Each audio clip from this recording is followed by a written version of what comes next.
Mas Nanung ini yang sangat spesial. Terima kasih sudah menyempatkan waktu untuk bertemu dengan kita. Jadi pengajian ini adalah pengajian PCIM Australia New Zealand ANZ, PCIM New Zealand Australia New Zealand. And anggotanya sudah banyak. Jadi di sini alhamdulillah ada ketua kita, Pak ketua seumur hidup Ustadz Hamim. Beliau akan menjadi ketua terus sepanjang beliau masih di sini. Jadi kita sudah berazam karena beliau ini luar biasa girohnya untuk membuat PCIM ini sangat aktif dan sangat produktif. Ya, alhamdulillah. Lalu tadi juga sudah berkenalan dengan Pak Muhammad Abduh. Beliau udah Abduh ini sekretaris PCIM. Beliau dosen di University of Bengkulu, Universitas Bengkulu. PhD. Jadi Mas Nanung kalau ada kontak-kontakan sama beliau bisa buat kerjasama bareng gitu. Lalu di sini nanti ada Mbak Adita, ada istri saya, ada macam-macam lah. Jadi nanti kita bisa nanti Pak Hamim bisa cerita lebih banyak.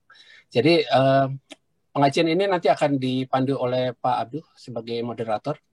Jadi saya hanya akan menyampaikan aja kata pembukaan, sebetulnya nanti susunan acara sudah disusun oleh Pak Muhammad Abduh. Jadi nanti beliau bisa mengambil alih.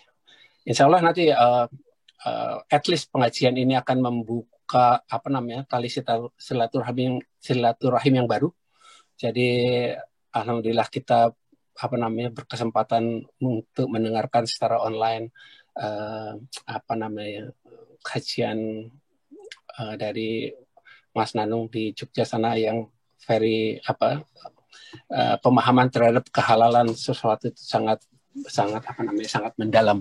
Itu sesuatu yang akan menjadi insya Allah topik yang menarik bagi kami terutama yang tinggal di luar negeri ini. Jadi itu saja dari saya. Saya persilakan Pak Abduh, Abduh untuk memulai. Makasih. Terima kasih. Assalamualaikum warahmatullahi wabarakatuh. Ustaz Ikroman. Bismillahirrahmanirrahim. Assalamualaikum warahmatullahi wabarakatuh. Alhamdulillah rabbil alamin. Puji dan syukur senantiasa kita panjatkan kehadirat Allah Subhanahu wa taala. Allahumma shalli ala sayyidina Muhammad, dan juga salawat dan salam kita senantiasa minta tercurahkan kepada Nabi besar kita Muhammad sallallahu alaihi wasallam. Terima kasih banyak Pak Ikroman, Ustadz Nanung yang telah berkenan untuk bergabung untuk memberikan pencerahan kepada kita, dan juga kepada Pak Ketua yang sudah siap menemani kita di sini. Dan tanpa memperpanjang mukadimah, berikutnya mari kita dengarkan sama-sama, kita dengarkan sambutan dari Pak Ketua PCIM Australia. Pada Pak Hamim kami persilahkan. Assalamualaikum warahmatullahi ta'ala wabarakatuh.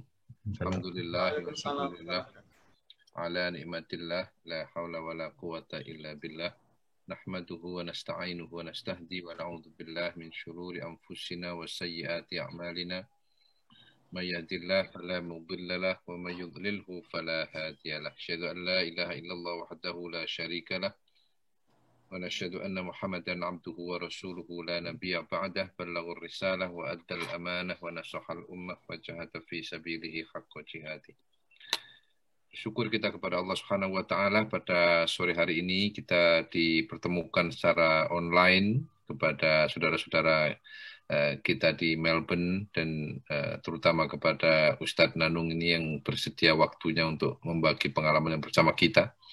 Salawat dan salam kita haturkan kepada Rasulullah sallallahu alaihi wasallam. Semoga kita kelak dikumpulkan bersama beliau di surganya Allah Subhanahu wa taala. Bapak Ibu sekalian rahmat Allah Subhanahu wa taala, kegiatan PCIM ini senantiasa menjadi sesuatu yang saya tunggu-tunggu untuk bisa kita adakan tiap bulan dengan berbagai macam topik yang berbeda. Terakhir kita sempat bersilaturahim dengan Ibu Nur dari Wardah.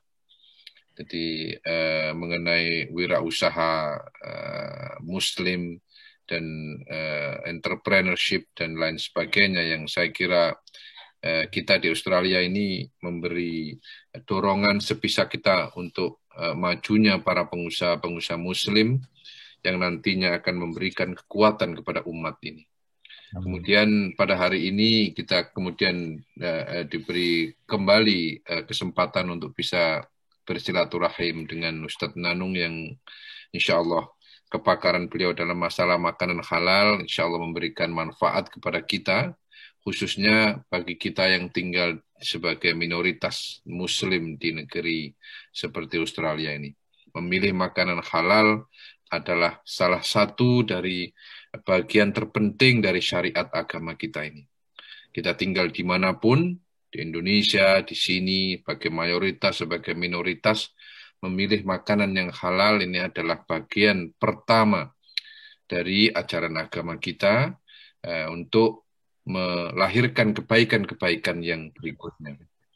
Bagaimana doa kita akan diterima jika makanan kita tidak halal? Bagaimana kita akan melahirkan anak-anak yang soleh-solihah jika kita memberinya dengan makanan yang tidak halal? Gitu. Nah ini menjadi penting saya kira bahasannya. Akan semoga apa yang kita niatkan di sini akan menjadi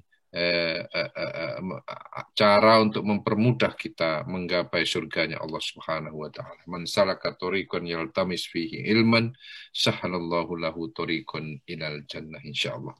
Dengan ini saya atas nama PCIM berterima kasih sekali kepada Mas Nanung atas kesempatannya dan semoga tidak menjadi yang pertama tapi insya Allah akan ada kesempatan berikutnya untuk bisa berbagi ilmu dan suatu saat mungkin bisa berkunjung ke PCIM Australia insya Allah. Monggo kami dengan senang hati ketika hari jika ada waktu setelah selesai lockdown ini. Jazakumullah sanal jaza, semoga Allah menerima semua amal ibadah kita. Assalamualaikum warahmatullahi wabarakatuh. Waalaikumsalam warahmatullahi wabarakatuh. Terima kasih banyak Pak Amin.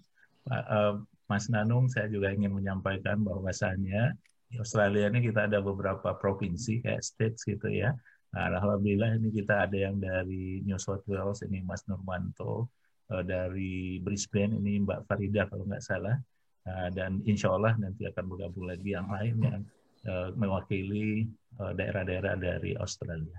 Nah, mudah-mudahan ini menjadi suatu ukhuwah yang baik buat perkembangan Islam kita di Australia.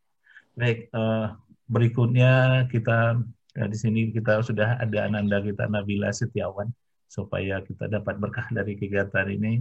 Ananda Nabila Setiawan akan membacakan ayat suci Al-Quran yang insya Allah ini hafiz ini Ustadz Nanung hafizah maksud saya. Silakan Ananda Nabila. Is your time now, Nabila? Thank you. Assalamualaikum. Waalaikumsalam. أعوذ بالله من الشيطان الرجيم. بسم الله الرحمن الرحيم.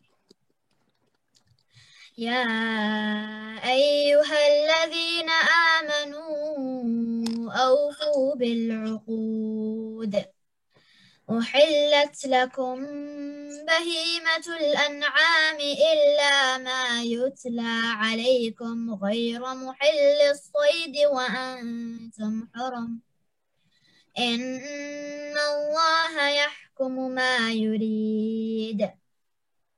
يا أيها الذين آمنوا لا تحلوا شعائر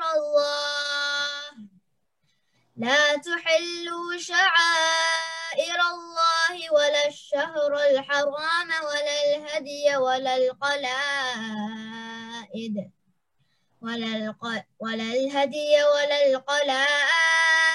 ولا آمين البيت الحرام يبتغون فضلا من ربهم ورضوانا وإذا حللتم فاصطادوا ولا يجرمنكم شنآن قوم أن صدوكم عن المسجد الحرام أن تعتدوا وتعاونوا على البر والتقوى ولا تعاونوا على الإثم والعدوان واتقوا الله إن الله شديد العقاب حرمت عليكم الميتة والدم ولحم الخنزير وما أهل لغير الله به والمنخنقة والموقوذة والمتردية والنطيحة وما أكل السبع إلا ما ذكيتم وما ذبح على النصب وأن تستقسموا بالأزلام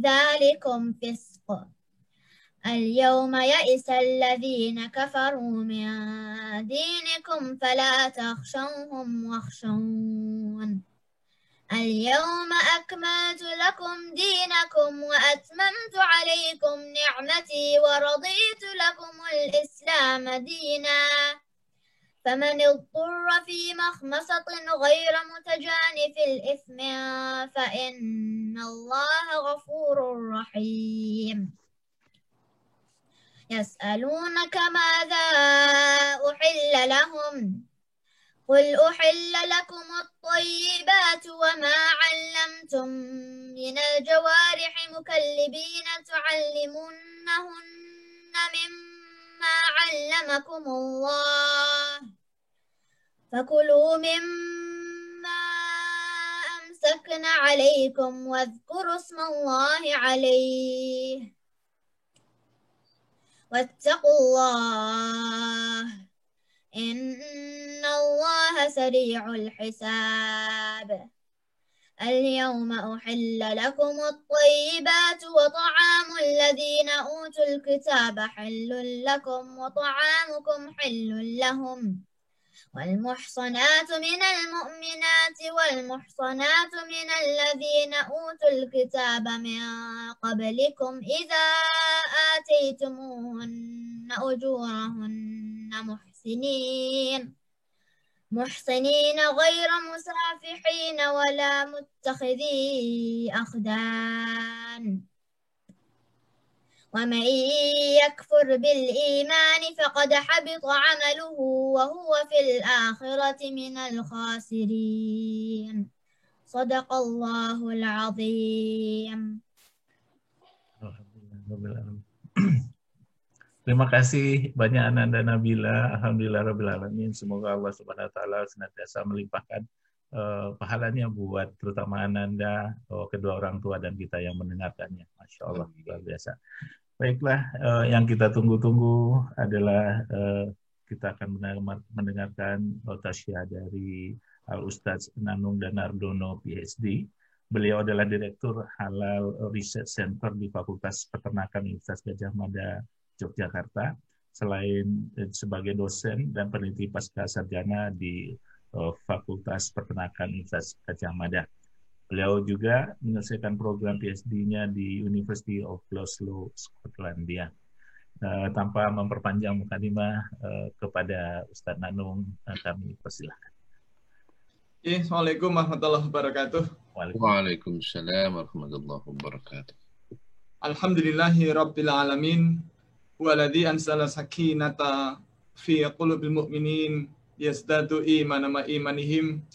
Asyhadu an la ilaha illallah wa asyhadu anna Muhammadar Rasulullah. Allahumma shalli wa sallim wa barik ala sayyidina Muhammadin wa ala alihi wa sahbihi ajma'in. Qala Allah ta'ala fi kitabil karim, a'udzu billahi minasyaitonir rajim. Bismillahirrahmanirrahim. Ya ayyuhalladzina amanu kulu min thayyibati ma razaqnakum washkuru lillahi in kuntum iyyahu ta'budun. Innama harama 'alaikumul maitata waddama wa lahmal khinziri wa ma uhilla bihi li ghairillah faman ittara ghaira baghi fala isma 'alaihi innallaha ghafurur rahim. Ibu bapak yang dimuliakan Allah Subhanahu wa taala, bil khusus tentunya Ustaz Hamim Jufri Ustadz Muhammad Abduh, Ustadz Ikroman, Bapak Ibu Asatid, Ustadz yang dimuliakan Allah Subhanahu wa taala di semua wilayah di Australia. Marilah di kesempatan sore hari ini kembali kita aturkan rasa syukur kita yang tiada terkira tentunya pada Allah Subhanahu wa taala. Atas ridho dan berkenan Allah di sore hari ini kita masih diizinkan sehat walafiat. Alhamdulillah kita masih bisa melihat dengan sangat jelas, kita masih bisa mendengar dengan sangat jelas juga. Kita masih bisa bernafas dengan lega, tanpa ventilator, nggak pakai sesak nafas. Alhamdulillah kita masih bisa berjalan, masih bisa duduk. Bahkan, maaf, ini jemari tangan kita ini masih normal ya. Coba kita bayangkan kalau tadi pagi waktu kita bangun untuk sholat subuh misalnya, atau sholat tahajud, semua organ tubuh kita normal, tapi jari tangan ini tidak lagi bisa kita gerakkan. Allah tidak lagi izinkan bisa kita gerakkan. Kira-kira bagaimana perasaan kita? Senang atau bahagia? Kedua-duanya. Nah, ini baru satu nikmat. Kalau kita nggak lagi bisa menggerakkan jemari tangan kita ini, lalu bagaimana kita bisa berkarya? Nulis tidak bisa. SMS tidak bisa. Nyetir tidak bisa. Bahkan kancing baju sendiri nggak bisa. Itu baru satu nikmat. Maka mudah-mudahan semua nikmat Allah ini bisa kita syukuri dengan ibadah yang lebih maksimal pada Allah Subhanahu wa taala.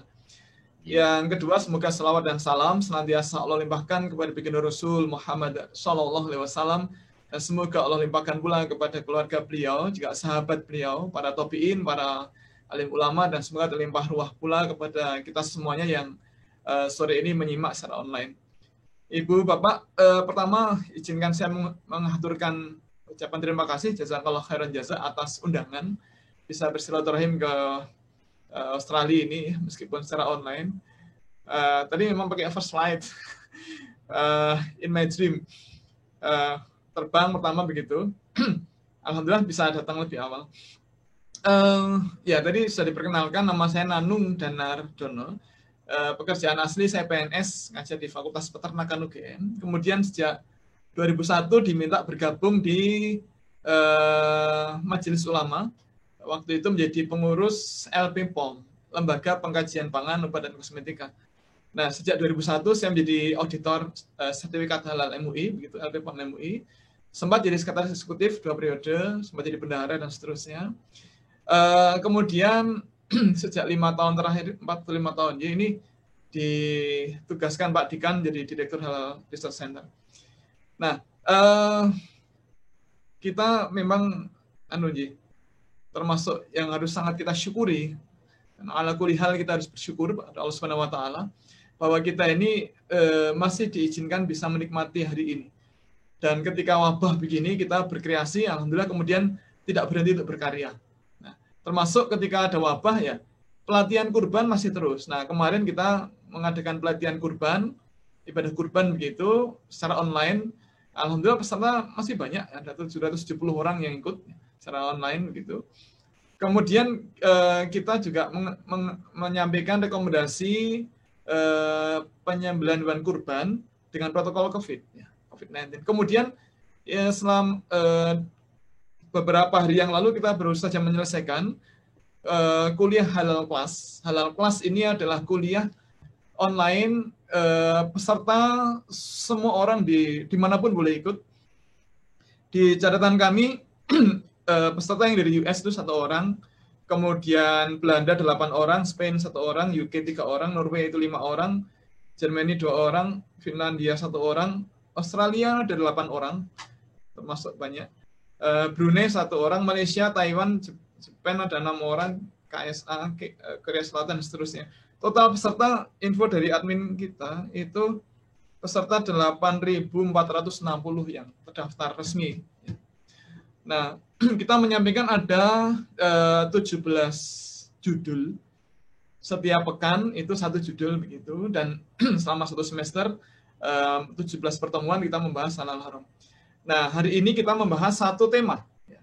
Ini sebenarnya tema kedua sebenarnya. Tema pertama itu adalah kaidah fikih halal dan haram. Nah, hari ini kita membahas tema yang kedua, yaitu kita membahas mengenai pencemaran babi pada berbagai produk makanan, minuman, obat, dan kosmetika. Nah, ini memang kita, tadi Ustadz Hamim sudah sampaikan bahwa kita harus hati-hati dengan setiap apa yang masuk dalam tubuh kita. Apalagi ketika kita berada di negara yang Muslim itu minoritas, maka lebih harus sama. Tetapi memang kalau di Australia, di UK, di Amerika, di Jepang, itu kita lebih mudah ya mencari informasi, oh ini halal, ini tidak. Tetapi kalau di Indonesia ini kadang-kadang samar-samar. Ada tulisan halal, ternyata tidak halal. Bapak Ibu, mohon maaf, sejak 2001 sampai sekarang, ini kan cukuplah kita belajar begitu. Dan ternyata ketika kita survei di masyarakat, ternyata tidak sedikit restoran yang menyatakan jadi self-declare halal, ternyata tidak halal. Ada yang ternyata menggunakan arak masak, ada yang menggunakan daging giling dan penggilingannya campur dengan babi. Itu cukup banyak. Nah, ada pula yang mendeklar halal ternyata menggunakan kuas yang dari bulu binatang, terutama dari bulu babi. Itu cukup banyak juga. Nah, oleh karena itu di sore hari ini kita akan sejenak belajar ya. Mudah-mudahan cukup waktunya, tetapi mohon maaf karena di Jogja itu adzan asar kira-kira 1 jam lagi ya, adzan asar. Jadi nanti mohon izin break untuk saya sholat asar dulu. Ya, 15 menit paling lama lah insyaallah. Nanti kesempatan kita ngumpulkan barangkali ada tanya jawab gitu. Ya, materi ini biasa kami sampaikan 1 jam 45 menit biasanya. Tetapi akan kita coba kebut ya, mudah-mudahan 1 jam selesai mudah-mudahan ya. Nah, Bapak Ibu, Rasul pernah bersabda, perkara yang halal itu jelas dan yang haram juga jelas. Tapi di antara keduanya ada yang samar-samar dan tidak banyak orang tahu. Jadi yang namanya daging babi haram kita tahu lah. Lemak babi haram kita tahu, bangkai haram kita tahu, khamar haram kita tahu, darah seperti blood puding itu haram kita tahu. Tetapi kalau sudah sampai ke gelatin, ke lecithin, ke vaksin, mungkin tidak banyak orang yang mencermati itu. Nah, oleh karena itu kita akan coba belajar ya agar kita lebih berhati-hati dan mudah-mudahan doa kita menjadi lebih diijabah Allah Subhanahu wa taala. Karena Rasul pernah berpesan pada sahabat beliau Sa'ad bin Abi Waqqas, beliau mengatakan, "Wahai Sa'ad, perbaikilah makananmu, maka niscaya engkau akan jadi orang yang terkabul doanya.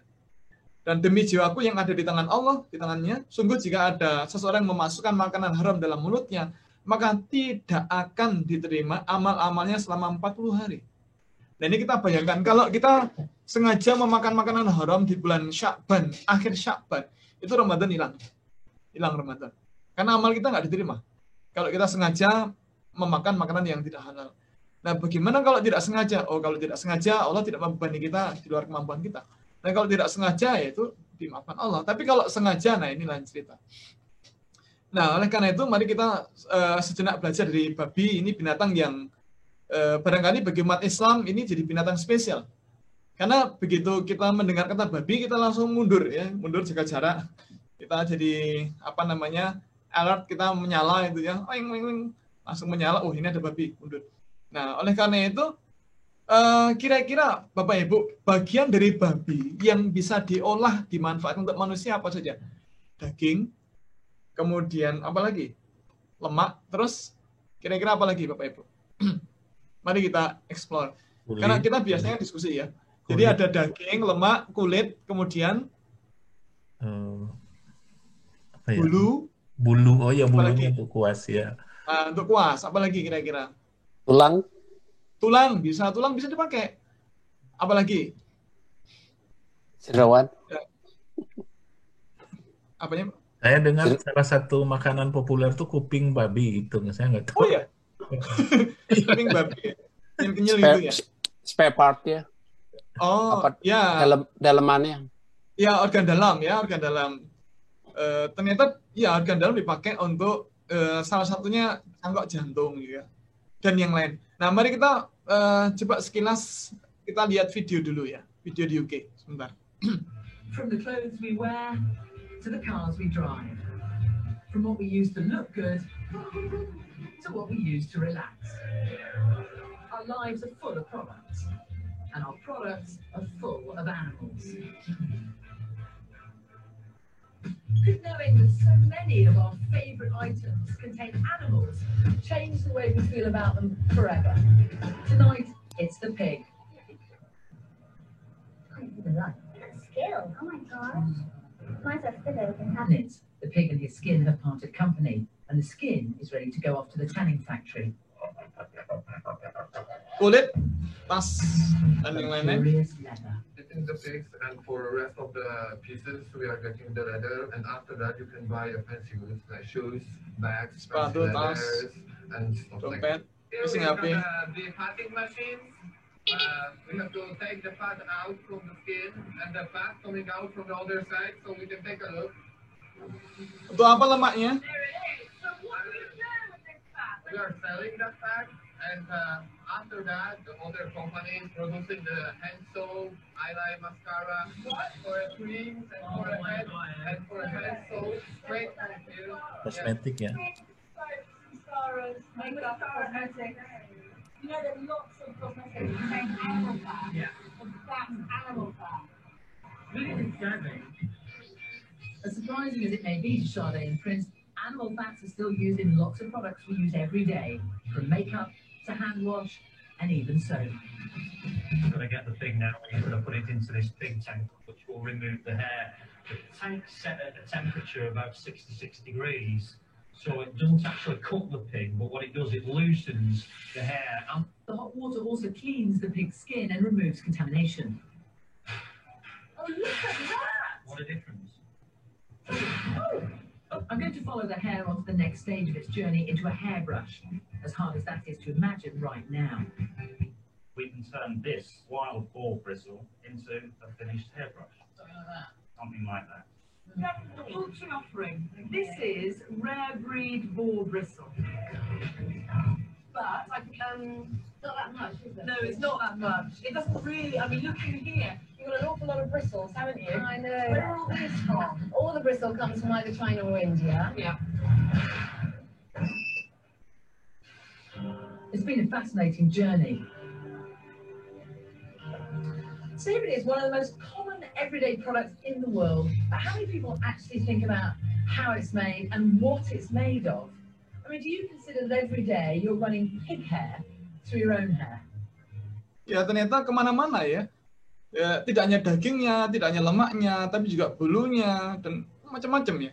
Nah, maka mari kita coba dalami dari babi itu kemana saja, sehingga kemudian kita menjadi lebih aware, lebih hati-hati, lebih waspada bahwa oh ini kemungkinan bisa dari babi, ini kemungkinan bisa dari babi, ini bisa dari babi, ini bisa dari babi.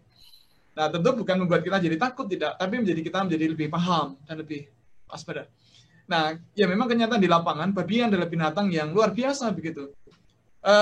Dengan pakan yang buruk pun dia bisa tumbuh dengan baik. Jadi ini binatang yang barangkali, ya saya sebagai dosen di Fakultas Peternakan UGM, kalau ditanya orang, peternak apa yang paling menguntungkan? Ya babi. Karena pakannya gampang, pertumbuhannya cepat, ya, penyakitnya tidak banyak, kemudian pakannya tidak pilih-pilih. Kemudian kalau sapi itu siap dikawinkan umur 2 tahun. Kambing atau domba 1,5 tahun, kalau babi 11 bulan itu siap dikawinkan. Dan kalau dikawinkan kemudian bunting, umur kebuntingannya tidak lama. Umur kebuntingannya tidak lama. Kalau sapi itu 9 bulan 10 hari, mirip dengan manusia. Nah kalau babi hanya 3,5 bulan saja. Nah kemudian kalau melahirkan, ya, sekali lahir itu bisa sampai ya 12-15 ekor. Ya, 12-15 ekor sekali lahir. Sekelahiran. Dan ketika si genjik itu anak babi berusia 3 bulan, maka mereka siap disapih dan induknya bisa dikawinkan lagi. Nah, kemudian 3,5 bulan, paling telat 4 bulan, lahir lagi generasi kedua. Ya, luar biasa ini. Dan hampir semua bagian tubuhnya bisa dimanfaatkan. Nah, maka mari kita belajar kemana saja produk-produk dari babi itu mencemari ya produk makanan, minuman, obat, dan kosmetika. Nah, kita mulai dengan pertama daging. Daging babi memang banyak dipakai sebagai bahan pakan sumber protein hewani di berbagai negara ya. Termasuk di Indonesia ya. Punya konsumen tersendiri ya. Ya karena orang-orang non-muslim juga ada beberapa orang Islam yang jadi pemakan segala-galanya ini kan. Alhamdulillah mendalik. Nah, jadi termasuk hati-hati kalau membeli makanan-makanan olahan, termasuk yang digiling gitu, hati-hati. Ya. Lebih aman memang kita paling aman itu adalah kita memilih yang punya sertifikat halal atau ada logo halal. Di Australia kan ada lembaga halal. Nah, oleh karena itu kita cermati itu. Kemudian kalau kita bepergian, mohon ini kalau di Indonesia ya, di Indonesia kita mohon perhatikan daftar menu. Nah, seperti contohnya begini. Kebetulan kami dulu pernah dosen-dosen UGM itu kan berkunjung ke Jawa Timur, ya, karena ada tugas dari UGM. Nah, kemudian oleh tuan rumah, pimpinan sebuah perusahaan besar di Jawa Timur, kita diajak makan siang begitu. Nah, kebetulan sudah waktunya sholat zuhur, kemudian saya pamit sholat zuhur dulu, teman-teman yang lain udah pada makan begitu. Nah, kemudian setelah sholat, kita kembali ke ruang makan gitu, teman-teman, Pak Namu silakan makan. Ya, bentar. Lihat daftar menunya. Nah, ternyata di situ ada pork, daging babi. Ada bestik babi, ada kolobak, ada sate babi. Nah, terus saya mikir, wah ini kan berarti wajannya dipakai bareng, pesonya dipakai bareng, sendoknya dipakai bareng juga barangkali. Alat-alat masak dipakai bareng. Saya milih, udahlah saya nggak usah makan aja lah. Saya tak minum aja lah gitu. Wah nanti kalau sakit, enggak lah kalau sakit. Oh, kita puasa 1 bulan nggak masalah gitu. Nah ini aja nggak makan sebentar, kan bisa makan roti nanti. Di luar, cari di toko kan banyak ya. Hati-hati. Kemudian istilah-istilah yang terkait dengan babi. Nah, Bapak Ibu, barangkali ini yang perlu dicatat. Ya. Karena ada istilah-istilah yang barangkali tidak banyak orang tahu. Contoh misalnya porcine. Porcine itu adalah sesuatu yang berasal dari babi. Contohnya porcine insulin. Ya. Porcine insulin kan dari babi. Kemudian swine. Swine itu adalah berbagai kumpulan spesies dari babi. Ada yang namanya babi Tamworth, kemudian Landrace, dan macam-macam ya. Itu bangsa babi itu swine. Kalau pig itu babi muda dengan bobot kurang dari 50 kilo. Kalau lebih besar lagi namanya ganti hog ya. Jadi babi yang besar gitu. Kalau babi liar, babi hutan, istilahnya khusus yaitu boar. Ya. Makanya tadi ada boar bristle. Jadi bulu yang tegak dari babi hutan. Ya. Terus ada lagi kalau babi betina, terutama yang sudah punya anak itu namanya sow. Nah, kalau pork itu khusus daging babi. Dalam masakan itu istilah umumnya adalah pork. Kalau ham itu daging babi yang diambil dari paha biasanya. Ya, ham. Kalau bacon itu bagian pinggang gitu. Terus Bapak Ibu, dulu pernah guru kami, Profesor Suparno, beliau juga sekolah dulu di Australia, S3-nya di Australia. Beliau mengatakan beliau pernah melihat ada roti itu di kemasannya itu ada tulisan Arab. Lam alif ra dal. Lam alif ra dal. Orang sekilas mengatakan, oh ini halal. Nah ini ada tulisan Arabnya. Padahal tulisannya lam alif ra dal. Bukan hak lam alif lam, tapi lam alif ra dal. Bukan halal, itu lard. L-A-R-D, lard. Lard itu lemak babi. Nah, maka meskipun ditulis dengan huruf Arab, lemak babi tetap haram. Nah, ini kadang-kadang kita terkecoh dengan huruf Arab ya. Oh ini ada tulisan Arabnya berarti halal. Oh nanti dulu, bacaannya apa? Hati-hati. Lard. Lard itu banyak dipakai di roti dan kadang di sabun juga dipakai. Nah istilah-istilah seperti pork itu kan kadang ada smoked pork, daging babi yang diasap, kemudian ada preserved pork loin yang kadang dipakai untuk steak, kemudian pork chops dan lain-lain. Kemudian gelatin, ada pig gelatin, ada pig skin, sausage dan seterusnya. Kemudian ham ada smoked ham, ham sandwich, ya. Cooked ham. Ini kadang-kadang Bapak Ibu, saya pernah melihat ya, waktu sekolah dulu di Glasgow, ada resto yang mendeklar halal, tetapi di situ dijual ham. Jelas sekali penampilannya, jelas sekali. Tapi lama-lama orang jadi tahu dan setelah itu toko itu jadi sangat sepi karena menipu ya. Nah, maka hati-hati. Cottage bacon, ada thick cut bacon, smoked bacon dan seterusnya. Jadi porcine ada porcine insulin, ada porcine viruses, porcine race, balapan babi, kan ada balapan babi juga ternyata.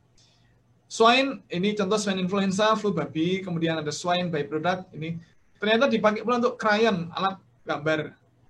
Kemudian for wax, kemudian kapur, chalk dan seterusnya. Boar ini bisa boar bristles, ada wild boar, hard boar, Irisburg dari Irlandia dan seterusnya. Nah, kalau di negara-negara lain ada istilah-istilah semacam, ya kalau di dalam bahasa Arab itu kan ada khinzir. Di Quran juga ada penyebutan khinzir. Kemudian zuro, ro itu daging, zu itu babi. Ya, ini di bahasa Mandarin. Ada lagi istilah cunyuk, ini di bahasa Hakka. Kalau di Korea, ini anak-anak muda, milenial kan suka Korea-Korea gitu ya. Ini doeji gogi, bulgogi. Di bahasa Jepang ada butaniku. Ya. Kemudian ada masakan daging babi untuk barbecue ala masakan Chinese food itu ada char siu. Ada di Jepang ada yakibuta, nibuta, dan kasus dan seterusnya. Nah, ini istilah-istilah semacam ini mohon dicermati dan hati-hati. Nah, kemudian Bapak Ibu, tidak sedikit orang ketika ditanya, apakah panjenengan, apakah Bapak, apakah Ibu pernah makan daging babi? Oh, belum pernah. Sebentar. Belum pernah, atau mungkin pernah, tapi tidak tahu. Oh iya ya, jangan-jangan pernah tapi tidak tahu. Nah, maka hati-hati.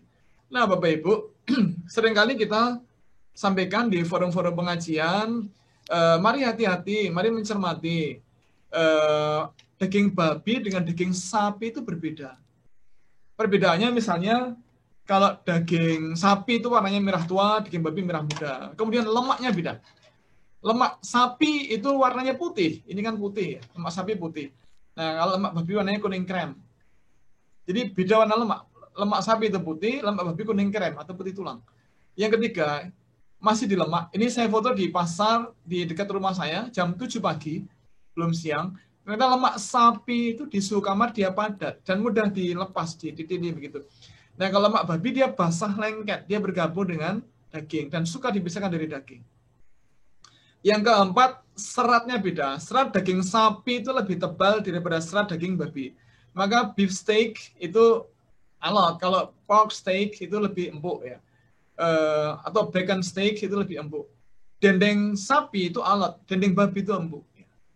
Nah, kemudian harganya tentu beda. Daging sapi di Indonesia 120 sampai 125 yang standar ya per kilo. Nah, kalau daging babi itu hanya 55 sampai 80.000 per kilo. Sangat murah, sangat murah. Kemudian aromanya beda. Daging sapi itu aromanya harum, khas daging sapi. Nah, kalau daging babi itu aromanya gak enak. Khas daging babi. Nah, khas daging babi itu bagaimana? Bapak Ibu, daging babi itu kalau masih mentah itu aromanya kombinasi antara apek itu tengik ya. Kemudian amis dan pesing. Kenapa apek atau tengik itu karena backpack atau lemak punggungnya. Lemak punggungnya itu tebal dan mudah mengalami oxidative rancidity. Mudah mengalami ketengian karena proses oksidasi. Nah, kalau dia teroksidasi maka dia karsinogenik. Maka itulah sebabnya kenapa banyak orang-orang Eropa yang sekarang menghindari daging babi yang lemaknya tebal. Saya yakin di Australia juga begitu. Banyak orang-orang Australia yang menghindari makan daging babi yang lemaknya tebal karena karsinogenik. Dan tentunya kalau karsinogenik mudah menyebabkan kanker. Nah, salah satu orang yang kena kanker itu calon pembimbing sekolah S3 saya. Namanya Dr. Tom Makamovic. Pas saya mau berangkat, saya kehilangan kontak dengan beliau, gak ada respon sama sekali. Kemudian minta tolong salah satu penghubung kita yang sudah ada di UK untuk ngelacak. Ternyata ketika ditelepon, yang angkat telepon itu bukan Tom, tapi saudara perempuannya. Dia mengatakan, Tom, it's just passed away, barusan meninggal. Nah, kemudian setelah saya berangkat ke UK, teman yang dari Pakistan mengatakan, Tom tak beritahu, nggak percaya. Saya udah bilang, jangan sering makan daging babi, nanti kena kanker. Dia nggak percaya, ya sudah kena. Akhirnya kena cirrhosis, kena kanker hati. Ya. Nah, kemudian kenapa daging babi itu ada aroma pesing, ya, pesing bau urin. Karena di buku Reproductive Physiology of Mammals and Birds, karangan Profesor Evinal Bandov dan Evinal Bandov, itu dituliskan bahwa kenapa banyak konsumen daging babi mengeluh daging babi pesing itu karena prebisium dan kantong urin babi itu sering bocor, maka urin itu merebus ke daging. Maka kotoran-kotoran yang mestinya dibuang malah merebus ke daging. Nah, kemudian lemak. Lemak babi ini banyak dipakai di masakan-masakan ya. Di bakso, di bakmi. Nah, hati-hati kalau membeli mie instan, hati-hati. Tidak sedikit ya di supermarket tidak sedikit dijual mie instan ya. Nah, mie instan mohon dicermati. Mie instan memang menggunakan bahan dari gandum ya, tetapi hati-hati kadang-kadang ada beef extract, kadang-kadang ada bacon extract, ada pork extract begitu. Ada chicken extract. Nah, kalau bacon extract jelas dia ekstrak daging babi. Nah, kalau beef extract apakah halal? Nanti dulu. Apakah sapinya amal? Apakah daging sapinya berasal dari sapi yang disembelih secara syar'i apa tidak? Nah, kalau tidak maka dia tidak halal. Termasuk chicken extract yang ada pada instant noodle itu harus cermati karena tidak semua daging ayam itu halal. Sehingga kemudian tidak semua chicken extract itu halal. Ya, gitu.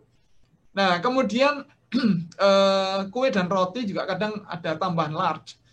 Dulu pernah ketika dapat undangan ngisi kajian di Aberdeen di ujung utara Skotlandia, ketika menuju ke lokasi pengajian, teman yang menyebut mengatakan, Mas Hanung nanti tolong disampaikan nyinggung tentang lard. Karena kan kita ini ada nih pengajian antar lokality. Nah, tuan rumahnya gantian. Nah, pernah suatu ketika tuan rumah itu masak suguhan itu salah satunya adalah roti. Nah, rotinya itu ketika masak itu menggunakan lard. Kan kalau di supermarket kan kita lihat ada keju, kadang ada tofu, keju, kemudian margarin, mentega, sebelahnya ada lard. Nah, ini hati-hati.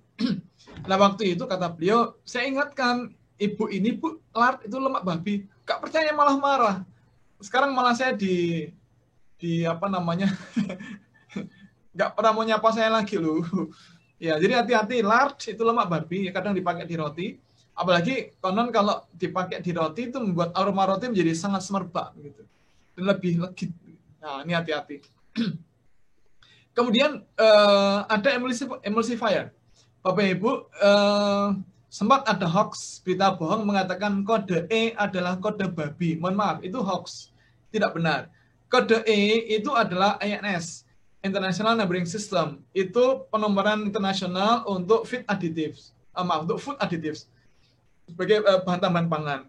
INS, International Numbering System, itu kalau di Australia dan Selandia Baru diawali dengan huruf A. Saya yakin Bapak Ibu sudah sangat paham ya dengan huruf A. Kalau di Eropa dengan huruf E, Europe. Di US menggunakan huruf U. United States, U diikuti dengan 3 angka.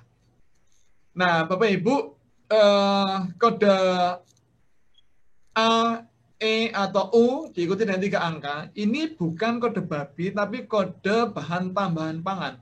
Dan tidak identik dengan babi. Contoh ada pewarna. Pewarna itu ada pewarna dari tepung kunyit. Nah, kan nggak ada hubungannya dengan babi. Cuma memang harus waspada dengan E471 sampai 476. 471 sampai 476 itu adalah kode untuk bahan pengemulsi, emulsifiers. Karena dipakai sebagai stabilizers. Nah, E471 sampai 476 itu umumnya, ya dia dibuat dari asam lemak. Nah, asam lemak tentunya berasal dari lemak. Ditulis dari lemak. Dan lemak ini bisa nabati, bisa hewani. Nah, kalau nabati nggak ada masalah. Kalau hewani, hewan apa? Kalau dari lemak babi, maka dia haram. Lemak sapi, kambing, kerbau, domba, ayam, ya tergantung cara penyembelihannya. Kalau disembelih secara syar'i, maka dia halal. Kalau tidak, ya jadi tidak halal. Begitu. Kemudian lecithin. Bapak Ibu, kalau di Eropa, mungkin juga di Australia, kalau ada tulisan lecithin saja, itu harus kita hindari. Karena kalau lecithin dibuat dari kedelai, maka hampir selalu ada tulisan soya atau soy lecithin. Nah, kalau tidak ada tulisan soya atau soy, maka indikasi kuat dia dari binatang. Nah, binatang yang paling banyak adalah dari babi. Maka kalau ada tulisan lecithin saja, mohon cermati, sebaiknya dihindari. Karena kemungkinan besar dia dari lemak babi. Kemudian asam lemak dan gliserol, ini termasuk gliserin ini kan banyak dipakai di kosmetik. Maka hati-hati kalau membeli sabun, baik sabun yang padat maupun yang cair, termasuk shampoo, pasta gigi, tolong dicermati, ada apa tidak gliserin. Karena gliserin ini syubhat. Gliserin atau gliserol, gliserin ini kan bahasa Inggris ya, kalau gliserol bahasa Amerika. Maaf. British English sama American English. Nah, jadi gliserin atau gliserol adalah senyawa yang ditulis dari lemak. maka tergantung kehalalannya tergantung dari lemak yang dipakai, dari asam lemak yang dipakai. Nah, kalau dari lemak babi maka dia haram, lemak hewan halal ya tergantung cara penyembelihannya. Karena begini, Bapak Ibu, mohon maaf, lemak ini kalau dia dari hewan, maka harus dari hewan yang sudah mati ya. Kenapa? Karena kalau kan misalnya seperti sapi atau onta kan ada punuk ya. Nah, bagaimana kalau misalnya diambil ketika hewannya masih hidup? Jadi tidak dimatikan tapi diambil hidup-hidup gitu.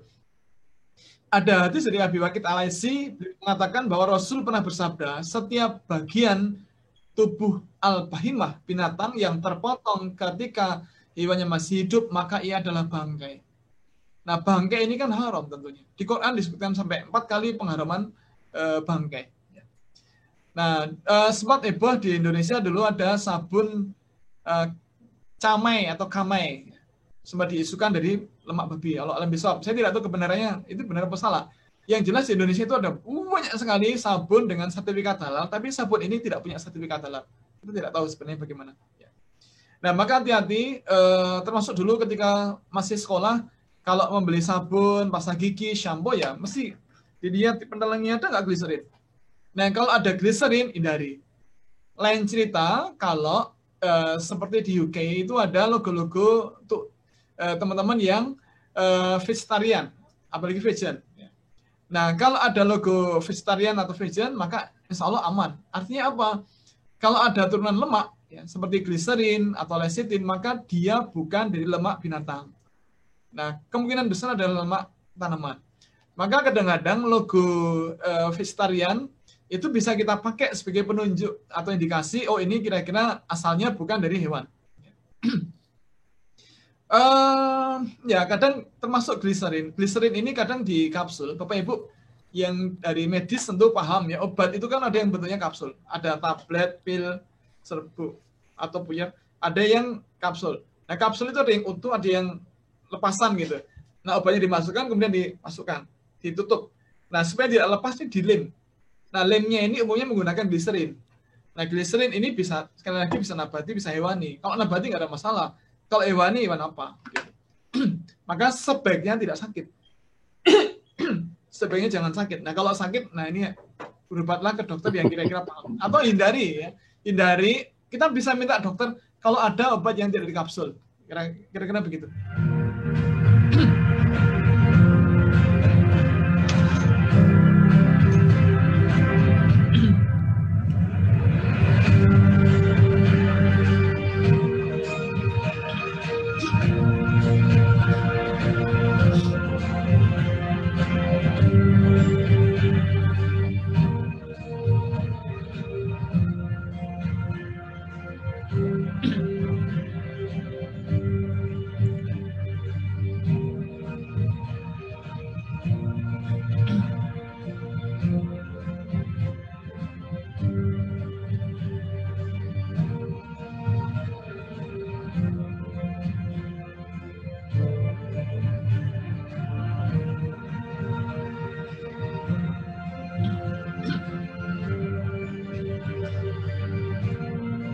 Ini membuat apa kira-kira?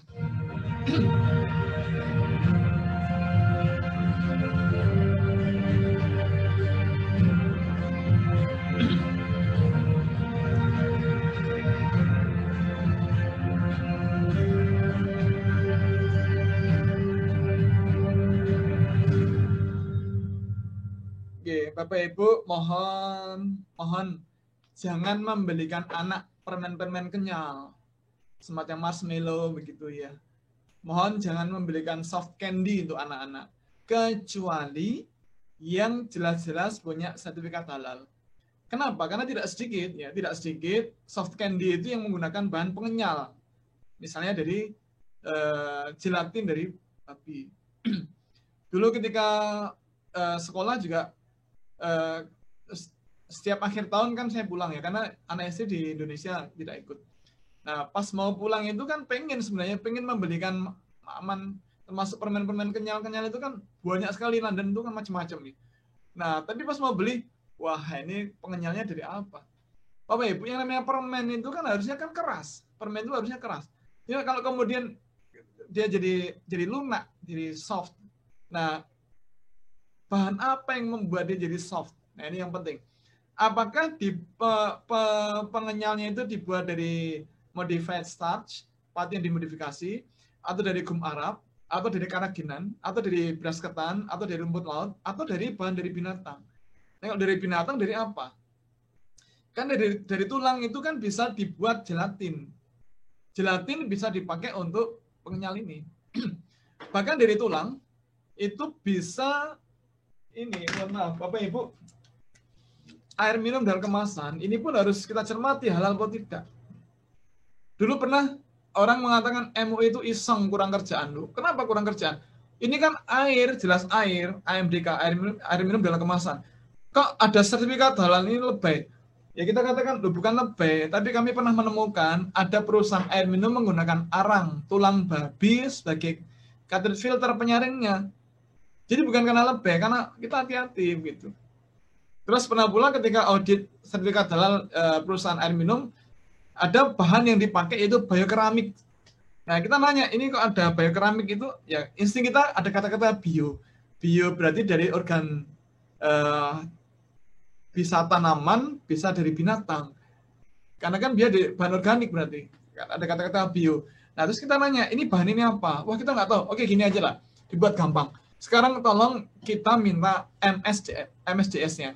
Material Safety Data Sheet, selembar kertas yang menunjukkan bahan ini apa. Silakan minta ke perusahaan supplier ini untuk memastikan bahan ini apa.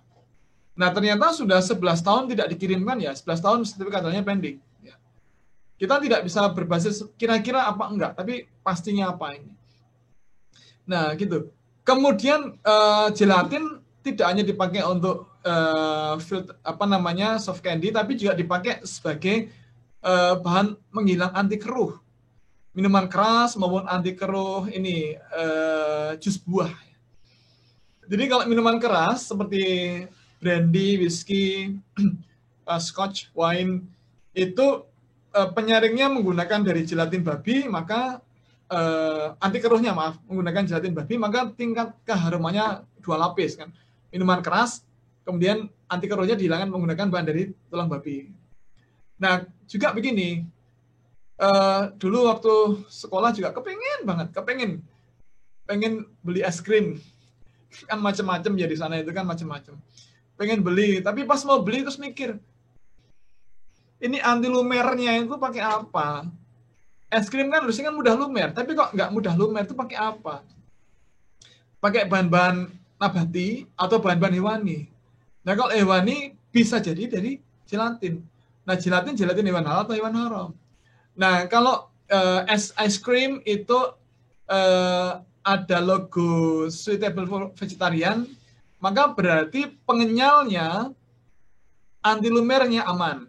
Tinggal nanti kita pilih dia menggunakan aromanya menggunakan apa. Kalau menggunakan rum, nah ini nggak boleh. Karena rum termasuk yang diharamkan. Dia termasuk khamar. Nah, kemudian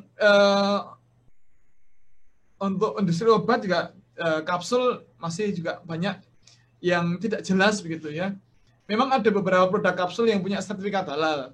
Di Indonesia sudah ada beberapa perusahaan ya. Tetapi yang namanya kapsul dari gelatin babi itu termasuk populer karena ada 3 alasan sekaligus paling tidak. Pertama, banyak ada di pasaran. 2, harganya relatif terjangkau dan murah. Yang ketiga, tingkat kelenturannya, elasticity levelnya itu yang paling bagus. Dia tidak bedel itu apa ya? Tidak mudah rapuh, tidak fragile, tidak rapuh ya.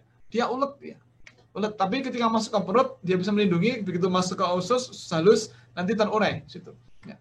Nah, ini hati-hati. Kemudian Bapak Ibu tentu tadi sempat disebut Melbourne itu unik.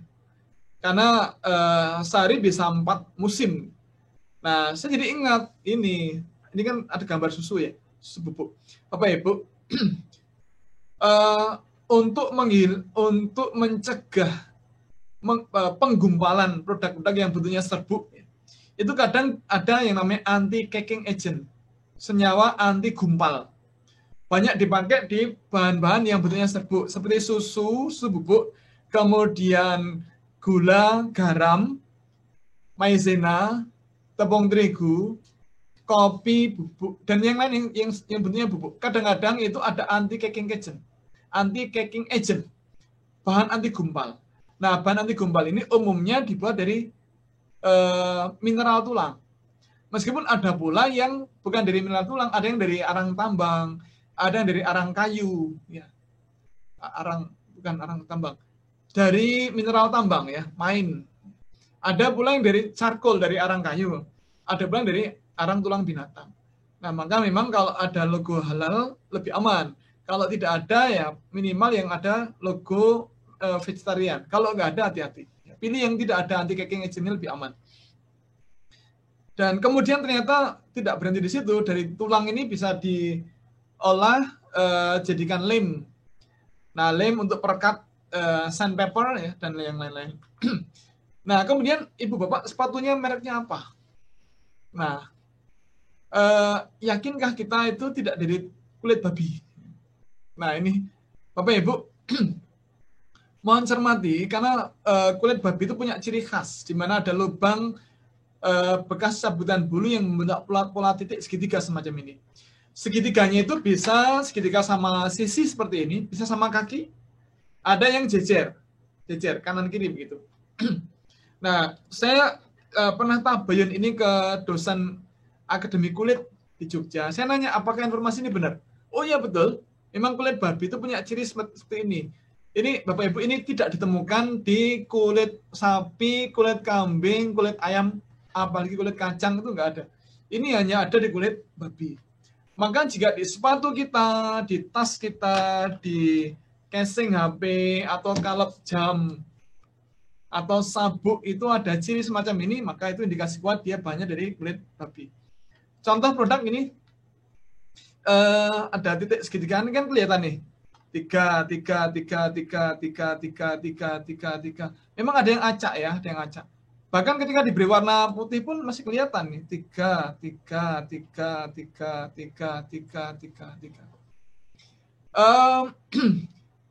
Perlu nyebut merek sepatu apa tidak? Yang dari kulit babi? Atau nggak usah ya? Nah, jadi ada beberapa yang penting kita lihat cirinya. Ya. Ciri ini ada atau tidak ya? Karena kalau tidak ada, selalu aman. Di UK dulu ada sepatu-sepatu dari Marks Spencer itu ada yang pakai ini. Puma ada yang pakai, ada yang tidak. Kemudian Clarks itu ada yang pakai, ada yang tidak. Hushpuppies ada yang pakai, ada yang tidak. Ya. Yang penting ciri ini ada atau tidak. Kalau tidak ada berarti aman. Terus Ibu Bapak ini bunga apa ini? Tadi Ustadz Abduh mengatakan ini dekat kebun bunga. Nah ini sekarang ujian. Dosen boleh ujian. Ini bunga apa ini? Ayo harus benar. Kalau nggak benar nanti Faifa-nya ujian Faifa. Bunga apa ini? Kalau anggrek bukan. Cattleya bukan. Bunga apa? Bunga plastik mungkin. Oh, bukan bunga plastik. Ini asli. Oh asli. Bunga ya? apa? Wah ini saya kalau gini nggak lulus saya ini Ustaz. Ini saya foto di taman di dekat pondokan di cottage saya dulu waktu itu. Oh. Ini pahamin. Kalau ini dapat dari internet. Ini tanamannya sama. Ini dan ini tanamannya sama. Bapak Ibu di apel. Hati-hati di beberapa negara itu kotoran babi dipakai sebagai pupuk tanaman apel. Di Cina, di Jepang juga begitu. Nah, gak usah jauh-jauh, ternyata di Sumatera Utara juga iya. Nah, beberapa kali saya dapat tugas jadi dosen pembimbing KKN, mahasiswa KKN di UGM di Aceh ya, di 10 Salam Aceh. Kan kita dari Jogja kita terbang ke Kuala Namu Medan, kemudian jalan darat 7 jam jalan darat dari Kuala Namu Medan ke Aceh 10 Salam lewat Sibulangit, Brastagi, kemudian Kaban Jahe dan sekitarnya. Nah, di situ banyak ternyata kebun buah ya. Seperti jeruk, kemudian strawberry, kemudian ada seperti buah sayuran seperti wortel, kol, kentang itu kata warga di sana sebagian dipupuk pakai kotoran babi. Nah, tidak usah sampai ke Cina atau Jepang. di tempat kita juga begitu. Nah, kalau ini buahnya di atas seperti apel, kemudian jambu, mungkin oke lah ya. Memang ada dua pendapat. Ulama yang apa namanya agak moderat gitu ya. Ulama dari Hambaliyah atau Hanabilah atau ulama Malikiyah itu berpendapat nggak apa-apa. Pakai pupuk babi nggak apa-apa. Kenapa nggak apa-apa? Karena yang namanya pupuk babi itu kan setelah sampai di tanah, dia akan terurai, unsur-unsurnya akan lepas. Karbonnya lepas, hidrogennya lepas, oksigennya lepas, sulfurnya lepas, fosforusnya lepas. Maka di buah ini tidak ditemukan lagi protein babi, lemak babi tidak ditemukan lagi. Maka bagi para ulama dari mazhab Malikiyah yang di Afrika Barat, di Maroko dan sekitarnya, Mesir, kemudian juga para ulama dari mazhab Hambaliyah atau Hanabilah di Timur Tengah ya, di Arab Saudi, di Uni Emirat Arab, Libya dan sekitarnya, bagi mereka tidak ada masalah. Tapi ulama-ulama Syafi'iyah Indonesia, Malaysia dan sekitarnya berpendapat kalau dari babi nggak boleh. Karena jelas sekali di Quran penyebutan sampai haram itu 4 kali. Daging babi tidak boleh. Maka hindari. Nah, tetapi tetap tadi ada ulama yang berpendapat boleh. Nah, itu kalau pohon di atas. Nah, kalau ini kentang, kalau wortel, itu kan kerendam. Nah, ini tantangan untuk kita semuanya. Kemudian ini Bapak Ibu, ini roti bolen ya. Ini kan permukaannya meling-meling. Jadi ada glazing agent. Nah, pernah ketika kami audit toko roti terkenal di Jogja, itu kami menemukan ada glazing agent. Saya cermati ternyata menggunakan gelatin. Nah, ini gelatin apa? Gelatin hewan halal atau hewan haram? Kalau hewan halal disembelih secara syariah apa tidak? Gitu. Nah, ini pertanyaan konsumsi untuk auditor ya, jadi agak detail gitu. Kemudian bagaimana cara glazing agent itu menempel di permukaan roti? Apakah rotinya dicelupkan atau dioleskan? Nah, kalau dioleskan menggunakan apa?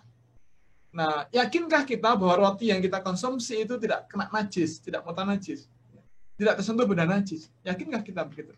Bapak Ibu, kalau kita buka data dari BPS, Badan Pusat Statistik, ternyata kita pernah impor bulu babi dari perusahaan Anping di Cina itu sebanyak 282.983 ton atau 283 ton. Itu sedikit atau banyak ya?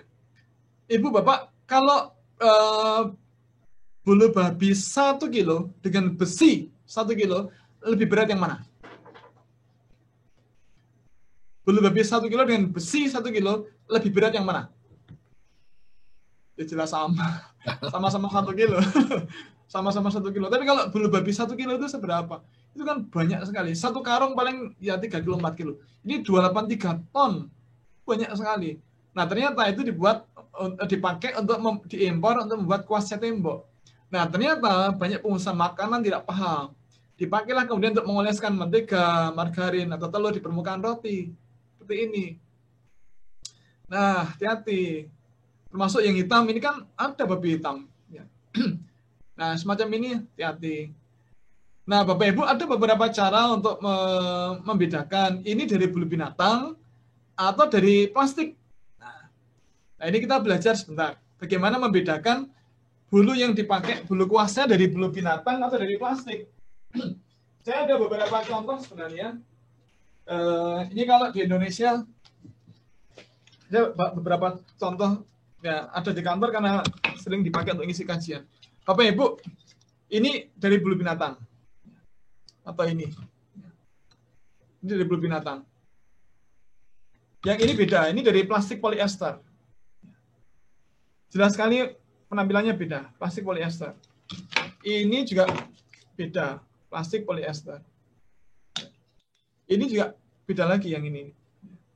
Nah, sekarang bagaimana membedakan ini dari bulu binatang atau dari babi? Dari bulu binatang atau dari plastik polyester. Pertama, kita cabut satu helai bulunya, kemudian kita bakar. Kita cabut satu helai bulunya, kemudian kita bakar. Kita perhatikan asapnya seperti apa. Maaf, Bapak Ibu, masih ingat kalau plastik ini dibakar asapnya warnanya apa? Hitam ya. Oke. Kalau ban mobil dibakar asapnya warnanya apa? Hitam. Jadi kalau itu bahan anorganik, maka asapnya pasti warnanya hitam. Ini juga kalau dibakar asapnya pasti hitam. Tapi kalau bulu binatang atau bahan organik, termasuk dari tanaman, seperti sampah daun-daunan dibakar asapnya putih. Kemudian barangkali ada saudara kita yang jadi pengguna produk herbal, ya misalnya rokok. Rokok kan produk herbal, ya? Kan dari daun tembakau. Nah itu asapnya warnanya apa? Kan putih. Asap tembakau putih. Asap masakan, sate kambing, barbeque. Tadi ngiming-ngimingin saya barbeque. Barbeque itu asapnya pasti putih.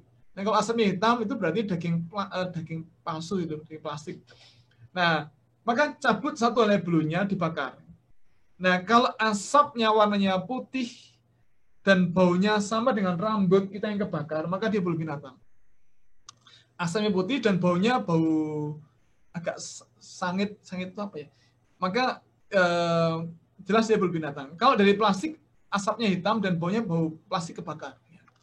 Kemudian warna bulunya beda. Bapak Ibu kalau dari bulu binatang itu warnanya ada yang agak putih, agak hitam, dan yang jelas yang mengkilap.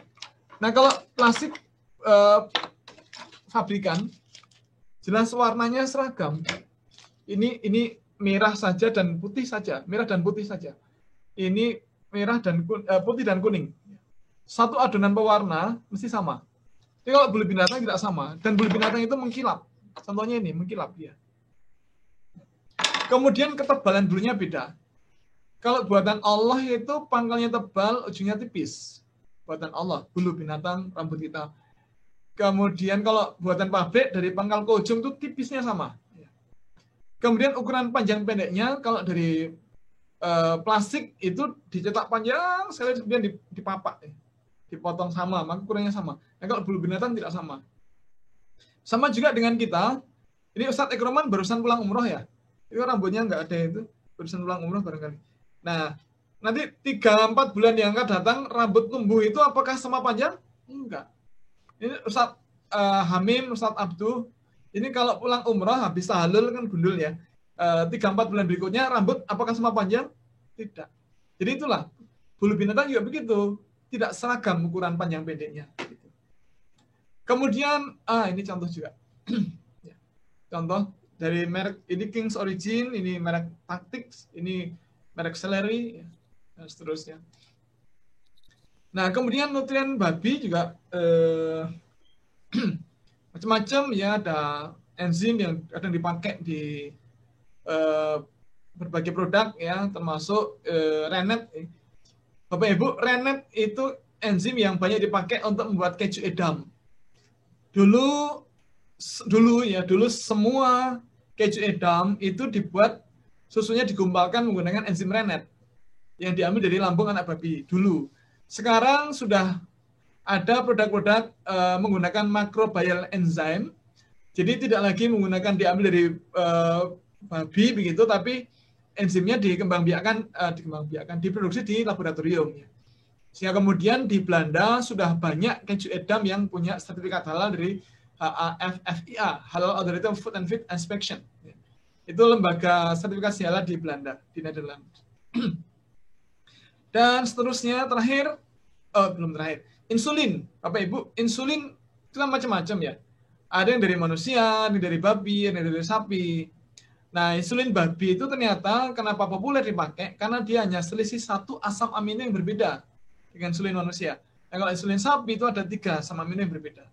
Maka emang insulin babi itu lebih cocok dipakai sebagai pengganti insulin manusia. Maka termasuk data ini dari International Diabetes Federation ini, insulin manusia yang banyak dipakai di pasaran yaitu sampai 70%. Kemudian dari babi porcine insulin ini 17%, bovine insulin dari sapi 8%. Oh, jadi istilah-istilah begini mohon difahami ya bagi yang belum. Kalau babi itu porcine, kalau sapi bovine, kalau anjing canine, kalau kuda equine ya, equine. Nah, ini kalau dari bovine ada 8% di pasaran, campuran babi dan sapi ada 5%. Ini info dari Profesor Sugianto, Guru Besar Farmasi Unair. Beliau dulu Direktur LPPOM MUI Jawa Timur. Ya. Dan beberapa kali kami ketemu. Nah, contoh produk yang dari insulin babi itu ini, Hypurin. Hypurin itu ada yang bovine, ada yang porcine. Maka lebih aman, jangan sakit diabetes, itu paling aman. Cuma kalau sakit, ya ini atur pola makan. Kalau sudah agak lanjut begitu, harus sontek, nah kita pilih yang tidak dari porcine. Terakhir, sebagai penutup, sebelum kita break dulu, saya mau izin sholat asar nih. Usus babi, Bapak Ibu, usus babi dipakai juga sebagai selongsong sosis. Maka sedapat mungkin jangan membeli sosis kecuali yang memang jelas-jelas bersertifikat halal atau dari halal shop. Ya. Kalau di Melbourne dan sekitarnya saya kira banyak ya sekarang. Di hampir semua negara besar itu kan di kota-kota besar kita tidak sulit menemukan halal shop. Ya. Apalagi Melbourne yang besar ya. Ya lumayan teman-teman kita dari IPB banyak berkiprah ya, IPB India, Pakistan, Bangladesh. Mereka jadi pedagang ya, jualan ini. Jadi tersedia produk-produk yang halal begitu. Kemudian cangkok jantung dan ginjal. Bapak Ibu, tahun 76 ini data dari Profesor Mulatno Basyar. Beliau mantan Dirjen Peternakan. Kemudian S1 dari tempat kami, Fakultas Peternakan UGM. Kemudian S2 di Amerika. Beliau belajar tentang babi ini. Muslim beliau. Beliau mengatakan bahwa cangkok jantung dari babi ke manusia tahun 76 sudah ada kira-kira 13.000 cangkok jantung yang berhasil tahun 76. Nah, kenapa bisa dipakai? Karena tingkat kedekatan DNA antara binatang dan manusia yang paling dekat adalah babi. Apalagi ukurannya antara jantung manusia dan jantung babi kurang lebih ya sama lah. Kalau jantung ayam kan kecil sekali, jantung sapi terlalu besar. Dari si ukuran yang paling cocok ini kira-kira dari babi. Saya kira demikian, mudah-mudahan ada manfaatnya, Ibu Bapak. Kita break dulu, saya mohon izin untuk sholat asar dulu. Ya. Kemudian sambil mengendap, kalau mau mengumpulkan pertanyaan, kita persilakan. Saya kira demikian, ya. Saya mohon izin dulu sholat. Baik, terima kasih. Baik, sesuai dengan yang kita sampaikan terdahulu, bahwasanya kita masuk ke fase tanya-jawab. Ya. Dan untuk kesempatan ini kita membuka kepada untuk pertama 3 pertanyaan untuk disampaikan ke Ustadz Nanung. Silakan Bapak Ibu yang sudah menyiapkan pertanyaannya untuk membuka sendiri videonya dan nanti menyampaikan. Jadi sebelum yang lain menanyakan, ini ada hal yang menarik ini Ustadz Nanung yang saya lihat itu adalah begitu banyaknya fungsi atau bahan-bahan dari babi ini yang bisa digunakan hampir ke seluruh produk itu. Produk baik itu untuk dimakan ataupun tidak dimakan. Nah, dalam hal ini selain apa yang Ustadz Nanung sampaikan lakukan ini, apakah kita punya education program yang memberikan pemahaman kepada masyarakat kita bahwasanya terlalu banyak, kalau tidak banyak, terlalu banyak produk-produk yang terkontaminasi dengan babi. Makasih Ustaz. Jadi Ustaz Abdul begini, kalau tadi saya menguraikan dan nampaknya banyak, itu karena memang temanya adalah babi. Maka kita bahas babi dari A sampai Z. Kalau temanya itu makanan yang umum gitu, mungkin babinya nggak banyak, jadi nggak kelihatan banyak. Jadi kenapa tadi kelihatan banyak? Karena memang kita fokus membahas pencemaran babi itu kemana saja begitu. Dan memang kemudian karena potensi pencemaran sudah kemana-mana, maka sangat penting bagi kita, sekiranya belum, adalah kita mulai, jadi sekiranya belum, kita mulai ketika akan membeli sesuatu, yang kita lihat pertama kali adalah keberadaan logo halal resmi. Nah, kalau ada logo halal resmi berarti aman. Tapi kalau tidak ada logo halal, tidak boleh masuk dalam keranjang belanjaan, nggak boleh masuk. Anak-anak kami juga begitu, ketika akan membeli sesuatu, ya kita tanya, ini ada nggak logo halalnya? Kalau nggak ada, nggak boleh. Kalau ada, silakan. Tapi kalau nggak ada, nggak boleh. Nah, kebiasaan dari kecil ini mudah-mudahan membentuk mereka, sehingga kemudian mereka jadi halal minded. Ya, kemudian ketika akan membeli apa-apa, ya harus halal. Kalau nggak boleh. Gitu kira-kira ya. Dan kita bersyukur di Indonesia sekarang ada undang-undang yang secara resmi mewajibkan semua produk di Indonesia harus halal. Meskipun ini terseok-seok ya. Undang-undang tahunnya 2014, Undang-Undang nomor 33 2014. Masa sampai 6 tahun ini belum bisa, ini kan ironis sebenarnya negara kita ini. Sampai 6 tahun ini belum bisa dilaksanakan dengan full.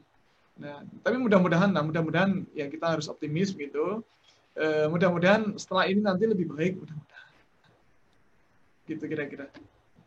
Baik, terima kasih Ustadz Nanung. Mudah-mudahan ini menjadi pelajaran penting sekali buat kita ya, karena anak-anak kita, apalagi makanan-makanan ringan seperti permen kenyal tadi itu, kita nggak terasa ikut itu makannya kadang-kadang ya.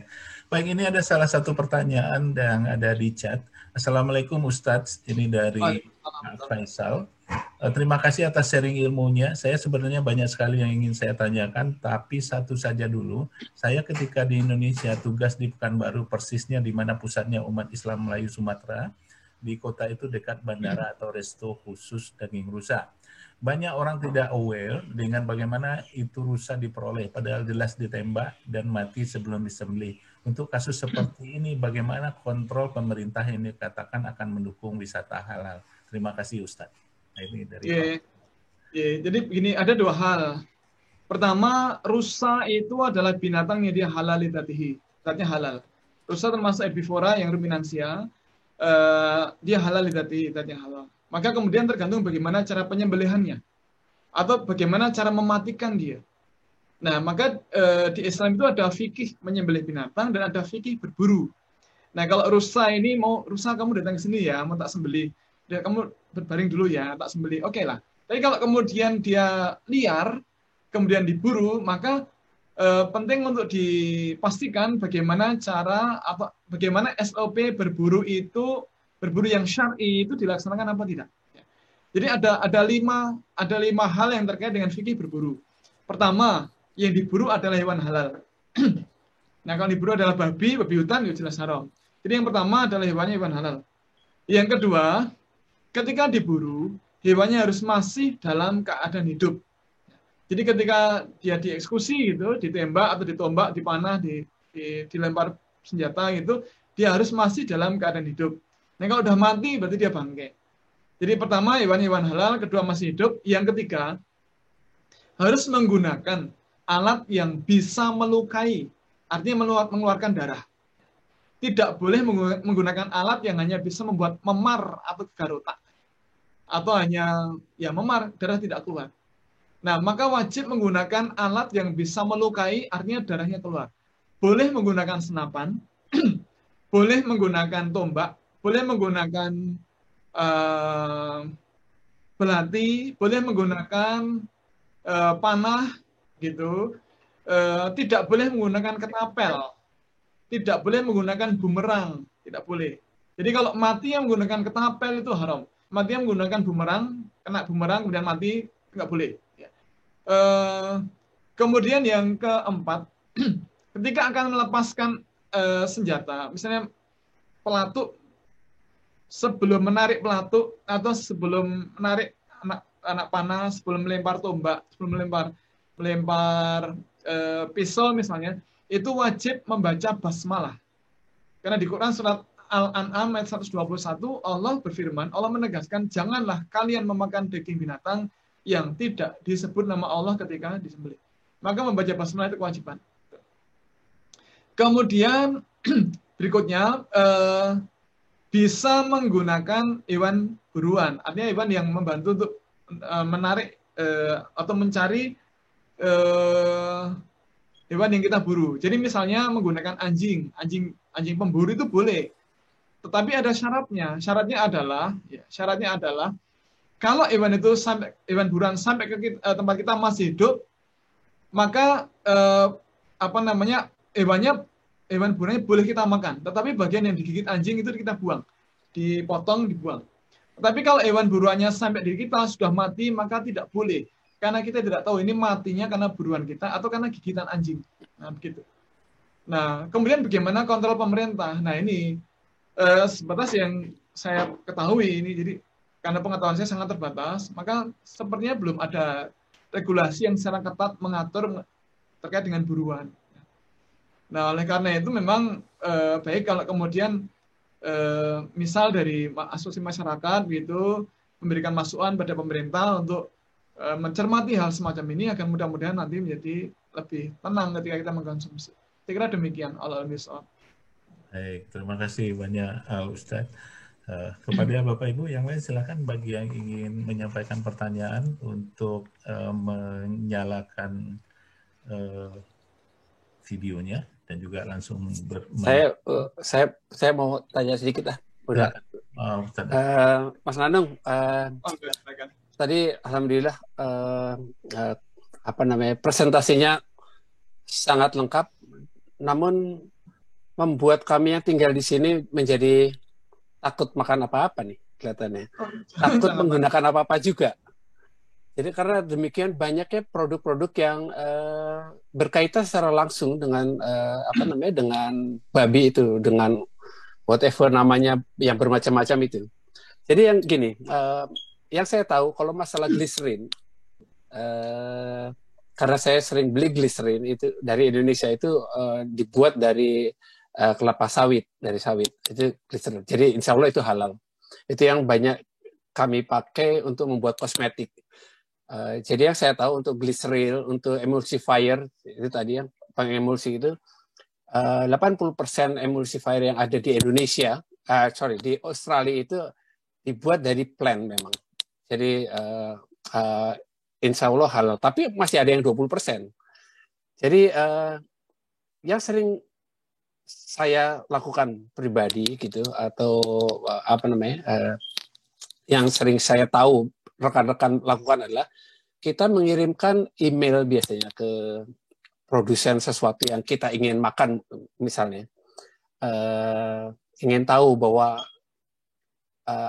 gliserinnya atau emulsifiernya dibuat dari apa gitu.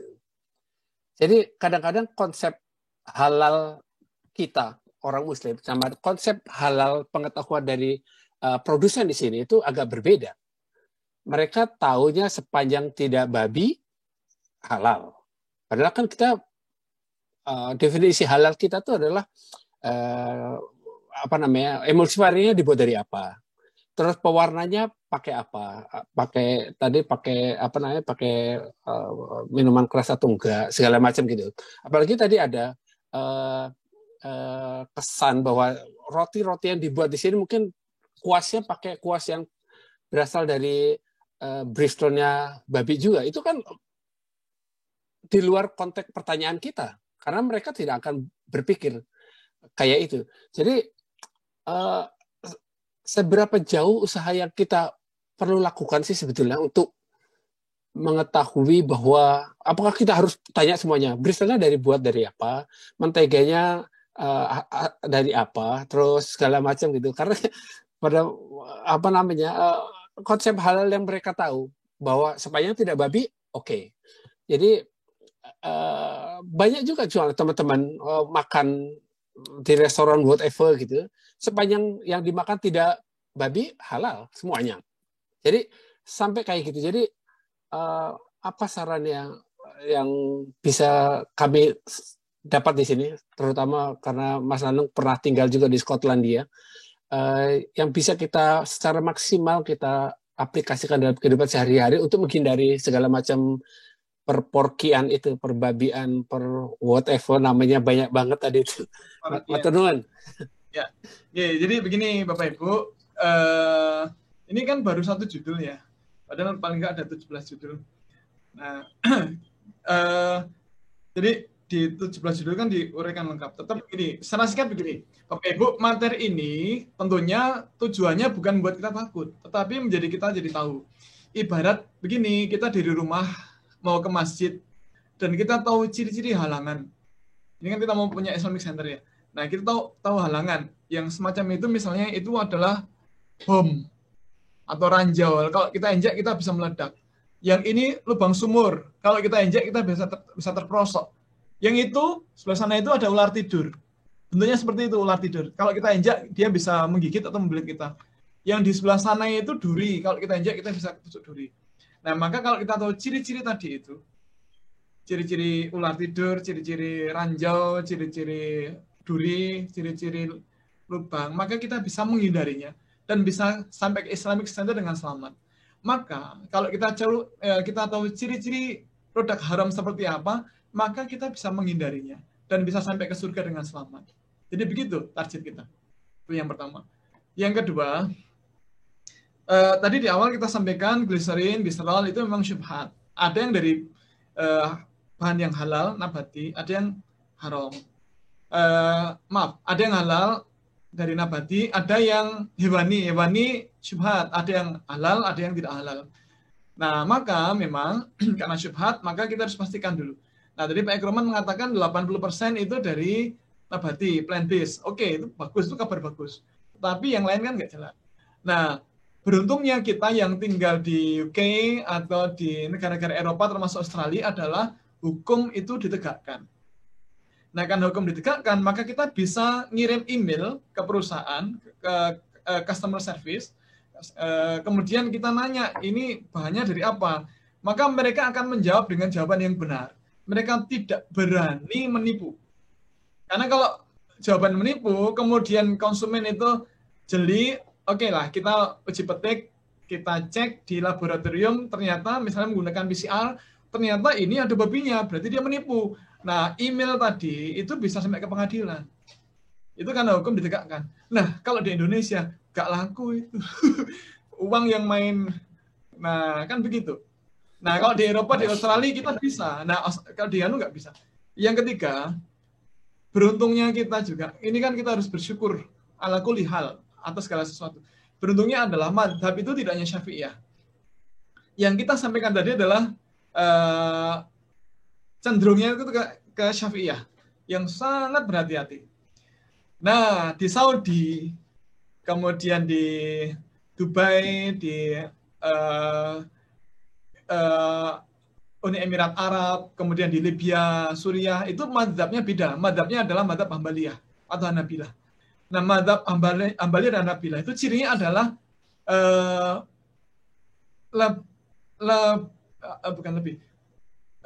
menggunakan kaidah fikih namanya istihalah. Istihalah itu adalah menghalalkan apa yang semula haram karena telah berubah sifat. Yang namanya daging babi itu haram. Tetapi kalau dia sudah berubah sifat dan menjadi emulsifier, maka dia halal.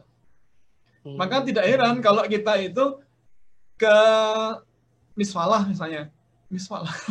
dari apa namanya haram, dari Masjidil Haram kita ke selatan ya. Kebetulan hotelnya agak ke selatan gitu, kan lewat miswalah itu, pertokoan. Itu kan banyak orang jualan coklat kerikil. Bapak Ibu, coklat kerikil itu buatan mana itu? Kan jelas itu made in China, bukan made in Saudi.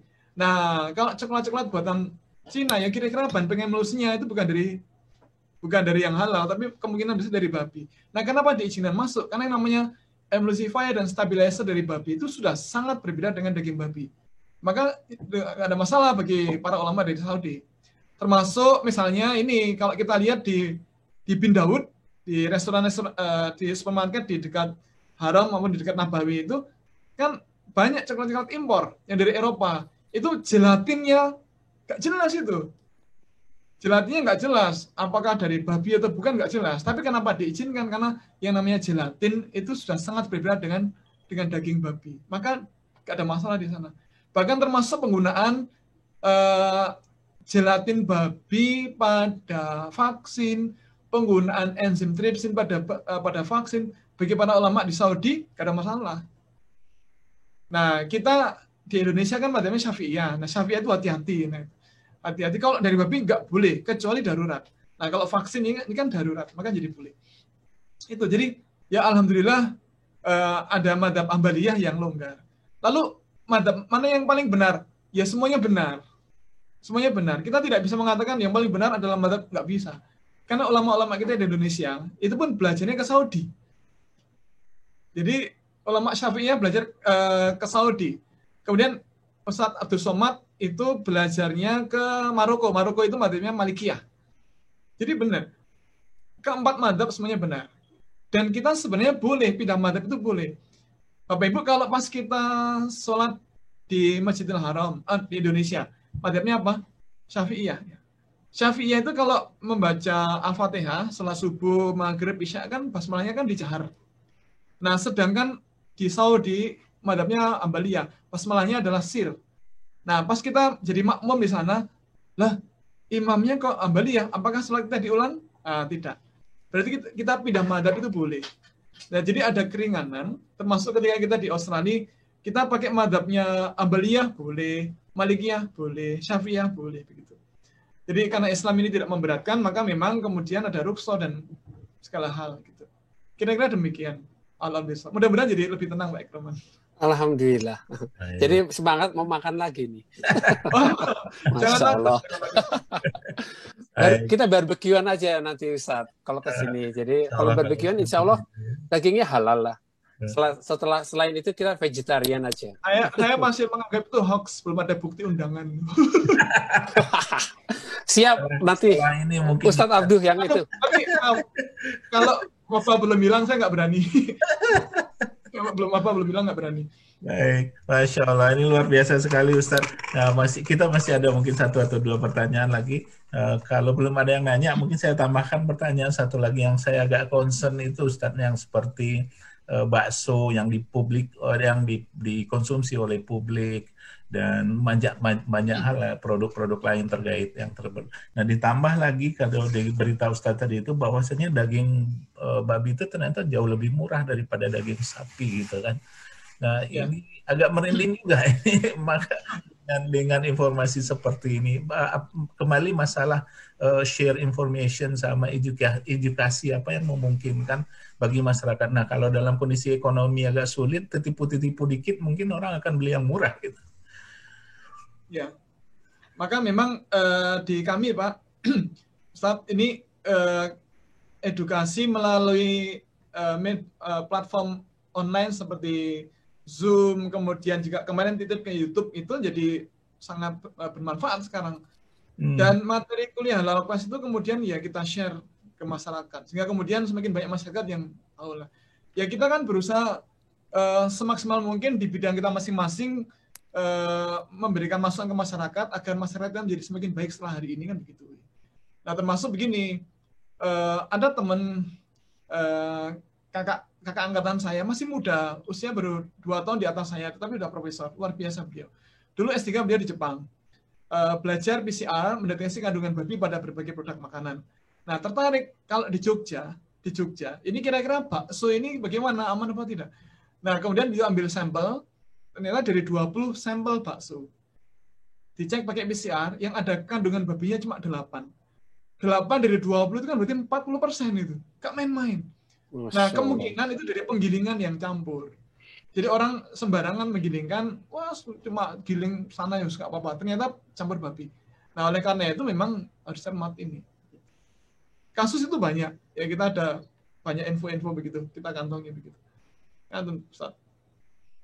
Baik, makasih Ustadz. Jadi kita masih ada waktu, 1 pertanyaan lagi. Silakan kalau ada yang ingin menanyakan.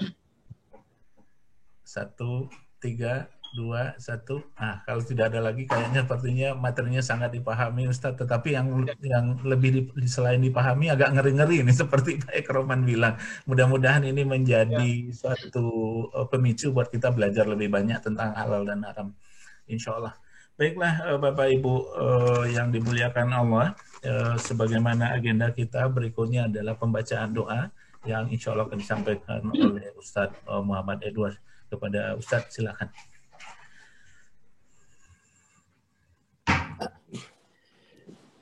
Bismillahirrahmanirrahim. Assalamualaikum warahmatullahi wabarakatuh. Waalaikumsalam warahmatullahi wabarakatuh. Insyaallah, alhamdulillah Ustaz Nanu sangat informatif sekali. Presentasinya saya sangat betul menikmatinya. Alhamdulillah tabarakallah atas sumbangannya dan informasinya Ustaz. Alhamdulillah. Sekarang kita berdoa ya Abdul. Ya, insyaallah. Ya. Insyaallah. Oke. Ustaz Nanu aja lah sekalian Pak. Jangan, ada Ustaz yang asli. Aduh, jangan begitu. Saya kan cuma jadi-jadian. Aduh, ya. Insyaallah. Oke, mari sama-sama kita hadapkan pikiran kita kepada hadirat Allah Subhanahu wa taala. Tundukkan kepala, kita tadahkan tangan kita ke hadiratnya insyaallah. A'udzubillahi minasyaitonir rajim. Bismillahirrahmanirrahim.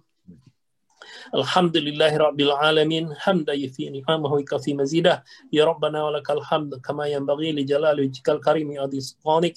Allahumma salli ala Muhammad wa ali Muhammad kama sallaita ala Ibrahim wa ali Ibrahim wa barik ala Muhammad wa ali Muhammad kama barakta ala Ibrahim wa ali Ibrahim fil alamin innaka Hamidum Majid. Allahumma ighfir lil mu'minina wal mu'minat wal muslimina wal muslimat al ahya'i minhum wal amwat bi rahmatika ya arhamar rahimin. Ya Allah, ampunilah kami ya Allah, kami yang mukmin dan muslim di antara kami ya Allah, yang laki-laki dan yang perempuan dari kami ya Allah, yang masih hidup maupun yang telah meninggal dunia dari kami ya Allah. Ampunilah segala dosa dan kesalahan kami ya Allah. Allahumma arinal haqqa haqqa warzuqna ittiba'ah wa arinal batila batila warzuqna ijtinabah. Ya Allah, tunjukkanlah kepada kami yang benar itu benar ya Allah, yang hak itu hak ya Allah. Tolonglah kami untuk mengamalkannya ya Allah, untuk berpegang teguh kepadanya ya Allah. Ya Allah, tunjukkanlah kepada kami yang batil itu batil ya Allah, yang sesat itu sesat ya Allah, yang bid'ah itu bid'ah ya Allah. Ya Allah, tolonglah kami untuk menjauhinya ya Allah, tolonglah kami untuk memeranginya ya Allah. Allahumma inna nas'aluka salamatan fid din wa afiatan fil jasad wa ziyadatan fil ilm wa barakatan fil rizqi wa taubatan qabla al maut wa rahmatan indal maut wa maghfiratan ba'dal maut.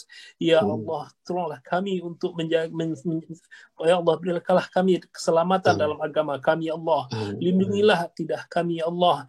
Murnikalah ibadah kami ya Allah. Ya Allah, sehatkanlah tubuh kami ya Allah, berilah kami ilmu yang bermanfaat ya Allah. Ya Allah, berkahilah kehidupan kami ya Allah, berkahilah kami kehidupan kami ya Allah, berilah kami ampunanmu sebelum kami meninggal ya Allah.